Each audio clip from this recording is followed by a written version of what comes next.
Hello everyone, today we would like to introduce our 2020 Ford F-350 Super Duty. This has a 6.7 liter Powerstroke Turbo diesel engine.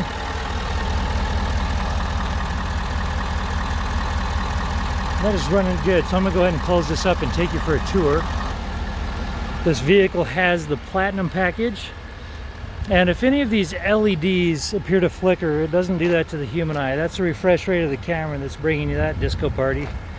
You see that it does have tow hooks and fog lights up front, polished alloy wheels, and power deploying running boards. The FX4 off-road package. There's your receiver right there. Go ahead and drop this down. You see that it does have a fifth wheel prep. Tailgate step. I'll go ahead and drop that real quick. Power sliding back window.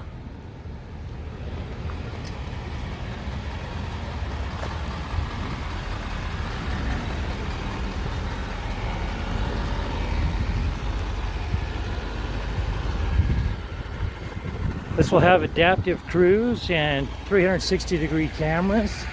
And I'm going to go ahead and pause this, close this up, and take you for a tour of the interior. Okay, so you see that it has 13,655 miles on this vehicle. As you come down here, you've got your trip computer and your stereo toggles, push button start, and then 2- and 4-wheel drive, trailering controls. And then you're going to have cooled or heated front seats.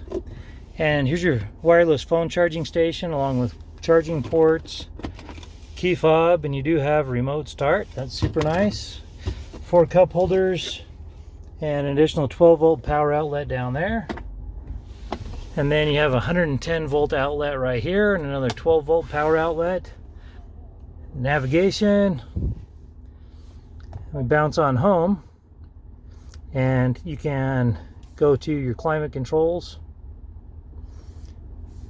and then you can also from here turn on your heated steering wheel. There's your Bluetooth connections, your sources for audio or AM, FM, Sirius XM, and Bluetooth. See that it has a very quick computer. Alright, and if you want to see the cameras, you just throw it in reverse. As I mentioned, there's your backup camera and your 360-degree cameras. Okay, yeah, and and up here you do have a bank of upfitter switches and your controls for your dual panoramic sunroof. It is absolutely massive. Okay, let's take a tour of the back seats as well. See that the second row does have heated seats, and then another 110-volt outlet, another 12-volt. Alright, this vehicle does have a branded title. It was in an impact with an object on the side of the road. The airbags deployed, but there was no structural damage, so we got it all fixed up. It has passed a 150-point inspection and the state of Utah safety inspection. For more inventory, visit us at tjchapmanauto.com. In the spirit of full disclosure, here is a copy of the original label for your vehicle, so you can see what it was equipped with straight out of the factory.